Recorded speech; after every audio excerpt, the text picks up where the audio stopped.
주말 예능에 요즘 대세가 MBC 놀면 뭐하니 아니에요? 아, 네, 맞습니다. 네. 거기에 그 싹쓸이라고 세 분 나오는 거 알죠? 혼성 그룹. 네. 누구인지 아세요? 저는 린다 씨가 기억이 나요. 린다 씨. 네. 그리고 이제 비룡. 네. 비룡. 비룡. 네. 유드래곤. 유드래곤. 네. 드래곤이 아니고 유드래곤이더라고요. 네, 네. 근데 그 세 분이 하는 게 이제 저거 아니에요? 싹쓸이 혼성 그렇죠. 트리오. 네. 우리도 무겁당인데 베껴가지고 좀 싹쓸이 같은 거 하나 만들면 이름을 뭘로 셋이서 세 우리도 사람이니까 쓰리니까 쓰리고. 쓰리고 네. 밥쓰리. 청취자 여러분들이 밥쓰리. 벌써 덩어리 좋다는데 덩어리. 아, 청취자 여러분 좀 문자 좀 보내주세요. 3등이로 하시죠. 3등. 삼덩이. 여러 가지 아이디어 나오는데 자 무겁당 이 세 명이 해보면 뭐 이름이 좋을지. 예? 그다음에 노래도 좀 하나 좀 추천해 주시면. 예. 노래하면 우리 있지 않습니까? 인생 모인이요. 전세 아니면 월세. 네. 네. 전세가 요새 부족하다는 거 아닙니까? 네. 지금? 자, 7월 임시국회 아까 이제 오전에 보니까 김태년 민주당 원내대표 교섭단체 연설했어요. 네, 오늘 김태년 원내대표가 좀 몇 가지 화두를 던졌는데요. 이 가장 화제를 모았던 것이 이 국회 세종시 이전을 주장을 한 겁니다. 네, 조금 전에 허대에서도 네, 말씀드렸는데. 맞습니다. 뭐 국회뿐만 아니라 뭐 청와대와 정부 부처들도 모두 세종시로 이전해야 한다. 뭐 그래야 이 수도권 과밀 그리고 부동산 문제를 완화할 수 있다 이렇게 얘기를 했고요. 네. 그리고 최근 급격히 악화된 이 부동산 민심을 고려해서 이 다주택과 투기를 막아서 주택을 볼모로 한 불로소득을 더 이상 방치하지 않겠다. 네, 이런 의지도 밝혔습니다. 예. 그리고 이 문재인 대통령의 핵심 정책인 이 한국판 뉴딜과 관련해서도 뭐 데이터청 그리고 데이터 거래소 신설도 검토 중이다라고 밝히기도 했고, 그리고 한반도 평화 프로세스 재건을 위해서 여야의 국회 대표단이 이 미국에서 대선이 치러지기 전에 이 워싱턴 그리고 베이징을 방문하자 이렇게 제안을 하기도 했고요. 북미 협상 전에라도 금강산과 개성공단을 재개할 수 있다 이렇게 얘기를 하기도 했습니다.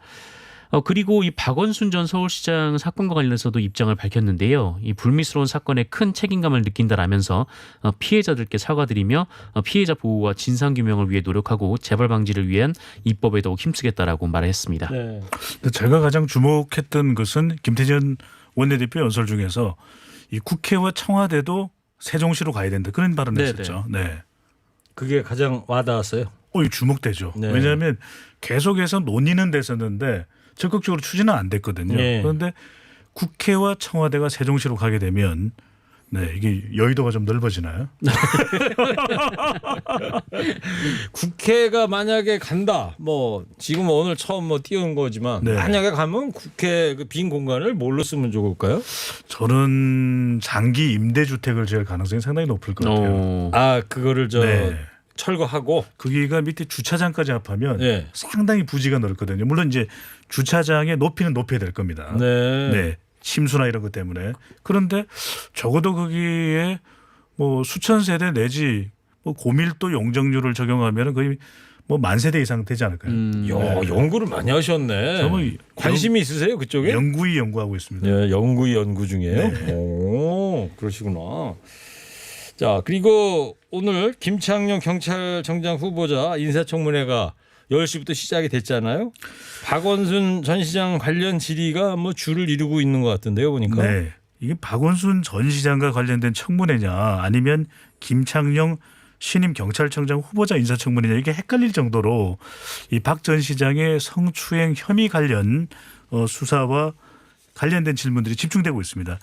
우선 이제 김창룡 후보자가 경찰청장 후보자인데요. 답변한 내용을 보면은 이 박원순 시장의 고소인은 내부 규칙으로 피해자로 인정한다. 최근 이제 뭐 피해 호소인 또 고소인 관련한 이 개념 관련해서 이제 답변을 한 내용이고요. 그다음에 박원순 시장 사건 보고 시점은 적절했다라고 본인의 의견을 이야기했고 청와대의 수사 지휘는 없었다라고 또 밝혔습니다. 그리고 이제 박 전 시장과 관련된 피소 사실은 언제 알았느냐라고 질문을 받자 이 고소장이 접수된 당일인 8일 날 네. 문자로 받았다. 네. 그래서 문자 어떤 내용이었냐 어디로부터 받았냐 그 부분은 좀 밝히기가 곤란하다라고 이야기를 했고요.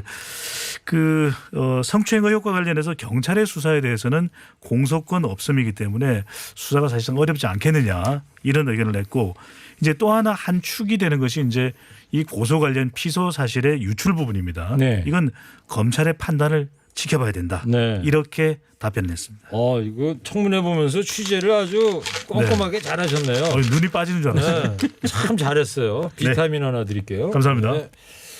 자, 정상환 기자님. 네. 민주당 당권 경쟁도 이제 본격적으로 시작이 된 것 같더라고요. 박주민 의원이 당대표 출마를 고민하고 있다 이런 이야기가 나오던데요. 네, 그 이낙연 의원이나 뭐 김부겸 전 의원 이 두 당대표 후보가 모두 당대표 후보 등록을 오늘 마감을 했습니다. 그래서 이낙연 의원은 이 민주정부 4기를 준비하는 책임정당을 만들겠다 뭐 이렇게 포부를 밝혔고, 이 김부겸 전 의원은 이 본인이 대선에 나가지 않고 어떤 후보라도 대선에서 반드시 이기게 하겠다 뭐 이런 의지를 좀 보였는데요.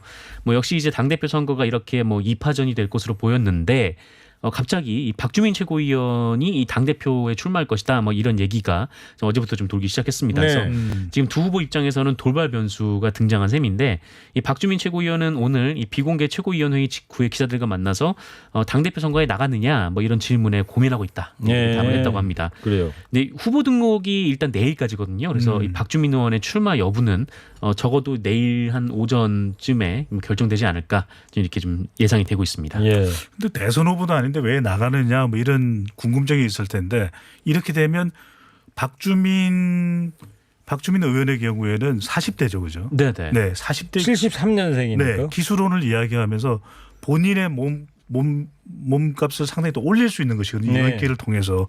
지금은 이제 최고위원인데 이 당대표 선거에 출마함으로써 또 초재선 의원들의 또 집중적인 지지를 또 받을 수도 있는 부분이고, 그리고 또 요즘에 이제 이낙연 의원이 뭐 당권 도전하지만 약간 주춤한 면도 있거든요. 네. 그리고 이제 김부겸 전 장관은 원외고, 그러니까 박주민 의원의 주가가 상당히 올라갈 수 있는 것이죠. 예. 이렇게 본인의 덩치를 키울 수 있다는 점에서 무거워질까? 예. 무겁당?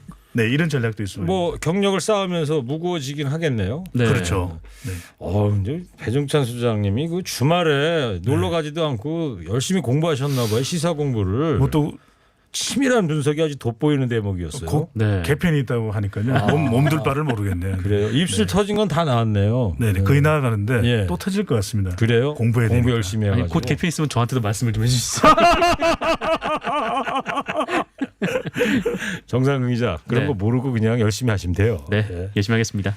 자, 이 대권 주자 지지율에서 이낙연 의원하고 말이에요. 이재명 지사 이 네. 격차가 좁혀졌더라고요. 그러니까. 확 좁아졌어요. 지금 심상치가 않습니다. 리얼미터가 YTN의 의뢰를 받아서 17일 날 실시한 조사인데 전국 1000명 유무선 자동응답 조사했고 표본오차 95% 신뢰 수준 플러스 마이너스 3.1%포인트, 응답률 4%. 자세한 사항은 중앙선거연구소 심의위원회 홈페이지에서 확인 가능합니다. 차기 대권 주자로 거론되는 인물 중에서 누구를 가장 선호하느냐 이렇게 물어봤습니다. 네. 이낙연 의원 23.3%, 이재명 경기지사 18.7%. 오. 그러니까 이게 지금 5% 포인트 차이네. 오차 범위 내에 있는 겁니다. 오. 오차 범위 내에 있고 윤석열 검찰총장이 14.3%입니다. 이재명 지사가 그냥 확 치고 올라갔구만요. 그러니까 이재명 지사와 이낙연 의원의 간격이 상당히 좁아졌는데, 이걸 또 어디서 발견할 수 있느냐면 주목해야 될 것이 경기도가 유권자가 가장 많거든요. 네. 집에서니까 인천, 경기 인천 1위 이재명 지사입니다. 오. 네, 이게 선거 이후에 상당한 영향을 미치지 않았을까 이렇게 우리가 또 분석해 볼 수 있는 대법원 내용이고. 선거. 네, 진보층입니다. 지금 더불어민주당의 중요 지지 기반이 진보층이거든요. 근데 진보층에서 이낙연 의원 33.4%, 이재명 지사 32.9% 오. 투톱입니다. 그렇군요. 예.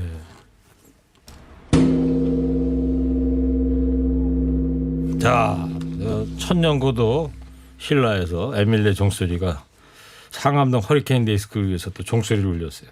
제가 하나 또 조사해 왔어요. 지난주에도 에밀레 종 얘기했잖아요. 네. 근데 이게 이제 서기 771년에 만든 성독 대왕 신종이거든요. 아들이 이제 경덕왕인데 네. 경덕왕이 이걸 만들어준 거예요. 성독 대왕 아버지를 위해서. 네. 이게 국보 29호고 높이가 얼마인지 아세요? 높이가 3m 50. 3.3m. 아, 네. 비슷하네요. 네. 네, 되게 무겁기도 되게 무거울 것 같아요. 네, 그럴 것 이 같아요. 에밀레 종을 우리 무겁당의 상징 종으로 삼아야 될 것 같다 이런 생각이 들고요.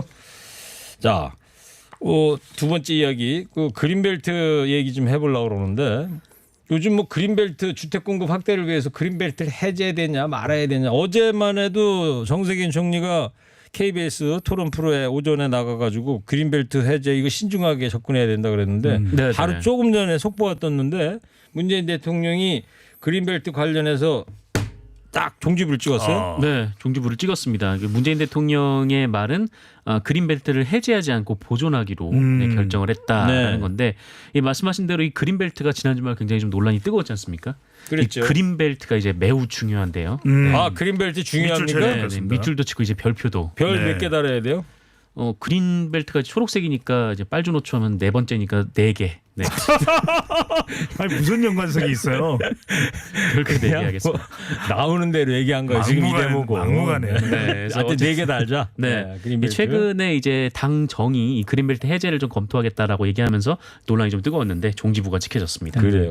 저는 네. 문재인 대통령이 최종 결단 아주 잘 내린 거죠. 왜냐하면은 국민 여론도 그린벨트 해제에 대해서는 압도적으로 반대 여론이 높았거든요. 예. 그래서 토요일 날 방송됐던 응답하라 2020을 문 대통령께서 듣지 않았나.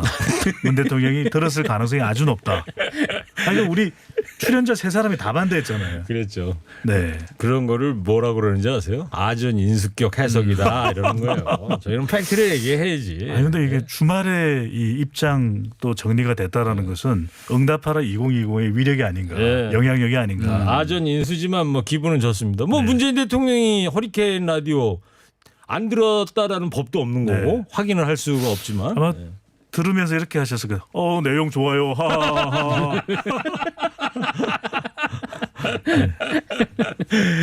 그러면 문재인 대통령한테도 청취율 조사 기관에서 혹시 전화를 했을까요? 갔을 가능성이 있죠. 아, 그래요? 아. 그러면 문 대통령은 허리케인, 네. TBS 이렇게 이야기를 알겠어요. 하셨습니다. 네. 자, 희망사항을 네, 말씀드렸고 이 그린벨트라는 게 말이죠. 1935년에 런던에서 네. 개발 제한 구역법 그린벨트 액트 이게 제정이 되면서 세계적으로 퍼졌다 그러더라고요. 네. 제가 옛날에 그 런던 히드로 공항 이렇게 쭉 착륙하려고 그러는데 네. 런던 그 밑을 보니까 우리는 아파트 숲이잖아요. 그렇죠. 거기는 파랗더라고. 이게 그린벨트의 힘이었구나 이런 생각이 들었고. 런던은 또 하이드 파크로 유명하지 않습니까? 네. 네. 가보셨어요? 가보지 못했어요. 근데 우리나라는 언제부터 그린벨트 정책 시작이 됐냐면은 1971년부터로. 네. 네. 자. 한 역사학자 한 분은 네. 우리가 이 그린벨트를 정책을 한 것은 고려 시대부터다. 네. 고려 시대부터 네. 그린벨트를 했다고요? 고려 시대 때 이 누군지는 정확히 알려져 있지 않은데 네. 고려 시대 중반쯤에 초자연을 좀 보호해라. 네. 자연만이 살 길이다. 그런 이야기를 통해서 보호가 됐다는 이야기를 누가 역사학자 한 분이 하시더라고요. 좀 그거는 좀 아니 고려 시대에 무슨 그린벨트 그때는 전국이 다 그린벨트였을 텐데 좀 고려해 주세요. 너무 고리타분한 얘기하지 마시고. 네. 자, 여튼 그린벨트 관련해서 이제 그동안 갑론을박이 뜨거웠는데 정부가 그래서 어때요? 주택 공급 물량 확대 방안도 따로 내놨다면서요? 그렇습니다. 이제 먼저 갑론을박이 뜨거웠던 점부터 조금 말씀을 드려야 될 것 같은데 그린벨트 논의가 됐던 것이 사실 주택 물량 자체를 공급을 확대해야 된다라는 여론이 상당히 또 비등했거든요. 예. 이것 때문에 김상조 정책실장도 한 라디오 방송에 나와서 좀 신중하지만 지자체와 좀 협의를 해보겠다 하는데 상당히 좀 무게가 실리는 입장이었습니다. 그동안 네. 정부 내에서는 구체적으로 뭐 서울의 내곡동 이야기가 나오기도 하고 또 서울 아주 가까운 인근에 군 부대를 이전하게 되면은 여기에다가 좀 층수가 높은 또 장기 임대주택을 지을 수 있지 않겠느냐 이런 방안까지도 나오겠는데 주말이 되면서 여러 가지 상황 자체가 달라지기도 했습니다. 또 이제 추미애 법무부 장관인데 추 장관이 SNS를 통해서 그린벨트를 축소하는 안 바로 해제죠. 여기에 대해서 반대를 했고 오히려 이런 안을 냈어요. 금융의 이 부동산 지배를 막자. 이게 유동성이 너무 많다 보니까 지금 다들 아파트 사겠다고 난리 아니냐. 네. 땅을 재테크 수단으로만 유일하게 생각할 것이 아니다라고 해서 금융과 부동산을 분리하자. 금부 분리 정책을 이야기하게 됐는데 이 김종인 비대위원장은 또 한편 이제 이건 문재인 대통령이 좀 결단을 해야 될 일이다. 부동산 정책과 관련해서 좀 정리를 해달라. 그리고 심상정 정의당 대표도 문 대통령이 직접 좀 정리를 할 필요가 있겠다. 그린벨트는 좀 해제하는 입장으로 나타났었죠. 네. 알겠어요. 그래서 조금 전에 그 여의도 만약에 세종으로 내려가면 그 빈터를 뭘로 할 거냐 그랬더니 아까 배 수장께서 뭐 하자 그랬죠? 초고층 아파트 짓자 그랬죠? 제 개인 의견이 아니라 그렇게 생각하는 안도 있지 않겠느냐. 그래요? 예. 네. 근데 배 수장하고 다른 의견을 청취자가 보내주셨는데 0680님인데 네. 국회 부지에 만세대 지어서 과밀화에 일조하지 말고 도서관과 박물관을 만들어야 합니다. 전적으로 동의합니다. 네. 동의합니다. 네. 과밀화 이거 안 되잖아요. 네. 예. 역시 우리 청취자가 가장 현명하시네요. 네.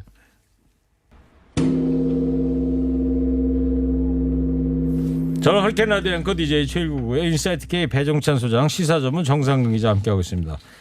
검찰 얘기 좀 해보려고 그러는데 지난 금요일 날 그 이동재 전 채널 A 기자가 이제 구속이 됐죠. 네, 지난 금요일에 구속영장이 발부가 됐는데요. 법원에서는 이 검찰 고위직과 연결해서 피해자를 협박하려 했다라고 의심할 만한 상당한 자료들이 있다. 그리고 언론과 검찰의 신뢰 회복을 위해서라도 현 단계에서 구속 수사가 불가피하다고 판단된다라며 이 구속영장 사유를 밝혔습니다. 네. 이동재 전 기자는 이 신라젠 의혹을 취재하면서 이 구치소에 있던 그 이철 전 밸류 인베스트 코리아 대표에게 그 유시민 이사장의 비리 의혹을 제보하라라면서 협박성 취재를 한 혐의를 받고 있습니다. 네. 한동훈 검사장하고요. 네. 이동재 지금 얘기한 전 기자 두 사람 사이에 녹취록 일부가 KBS를 통해서 이제 또 뉴스가 나갔다가 또 뭐 KBS가 또 정정하는 그런 네네네네. 해프닝도 있었어요. 해프닝이 있었는데 KBS가 어떤 내용을 보도했는지를 먼저 확인할 필요가 있습니다. 그래서 이 내용이 또한 녹취록의 일부 내용이다. 이렇게 또 KBS는 보도를 했었는데 전 채널A의 이동재 기자가 총선을 앞두고 한동훈 검사장을 만났다. 네. 그리고 두 사람이 유시민 노무현 재단 이사장의 신라젠 주가 조작 연루 의혹을 공모했다는 이 정황이 KBS 취재를 통해서 확인됐다. 이제 이 보도를 했는데 네. 이제 KBS 내용을 보면 이 전 기자가 총선에서 야당이 승리하면 윤석열 총장에게 힘이 실린다는 등의 유시민 이사장 관련 취재 필요성을 이제 언급을 했고 한 검사장은 돕겠다는 의미의 말과 함께 이 동료성 언급도 했다는 것 이렇게 이야기를 했고 또 유시민 이사장은 정계 은퇴를 했다. 수사하더라도 정치적 부담이 크지 않다 등을 녹취록 실제 대화 내용이라고 보도를 했었습니다. 네. 근데 이게 이동재 전 기자 측이 밝힌 녹취록 내용하고는 좀 달랐다는 거죠? 네, 그러니까 이동재 전 기자 측이 유시민 이사장 관련해서 얘기를 하자 이 한동훈 검사장이 뭐 관심 없다, 뭐 미천 드러난 지 오래된 사람이다 이렇게 얘기를 했다라는 건데요. 그러면서 그 이동재 전 기자가 이 신라젠 관련 취재를 언급하면서 그 이철 전 대표 등에게 이 교도소에 편지도 썼다 이렇게 얘기를 하자 이 한동훈 검사장이 그런 거 하다가 뭐 한 건 걸리면 되지라고 일종의 이제 덕담을 주고받았다라는 게 이제 이동재 기자 측의 이제 주장이었습니다. 네. 그래서 한동훈 검사장 측도 이 KBS 보도가 완전히 허구며 창작에 불과하다 이렇게 주장을 했는데 이 KBS 측도 이 정확히 확인이 안 된 사실을 단정적으로 보도했다라면서 또 일부 사과를 했습니다. 그래요. 지금 소위 이제 검언 유착 의혹에 대한 얘기 청취자 여러분께 들려드리고 있는데 끝으로 그 한동훈 검사장 네. 언제 이번 주 안에 조사 받는 걸로 지금 이야기 나오던데요. 그렇습니다. 정확하게 날짜가 정해져 있지는 않았는데 그럼 왜 지금까지 한동훈 검사장은 수사나 조사를 안 했느냐. 근데 일단 지금 검찰에서의 나오는 알려진 반응은 이동재 전 기자가 구속됐거든요. 네. 이동재 전 기자에 대해서 충분히 이제 사전 조사를 하고 난 다음에 한동훈 검사장에 대한 소환 조사가 이루어질 것이다라고 이야기를 하고 있는데 그 이전에 일각에서는 한동훈 한 검사장에 대해서 계속 수사하겠다고 밝혀왔는데 한 검사장이 응하지 않고 있다. 그런 또 반응도 흘러나거든요. 그래서 더 이상 늦출 수는 없고 또 바깥에 또 여론도 상당히 궁금해하고 있기 때문에 빠른 시간 내에 그래서 이번 주 내로는 한 검사장과 관련된 조사도 이루어질 것이다. 수사가 이루어질 것이다. 라고 지금 전망이 나오고 있습니다. 예. 알겠습니다.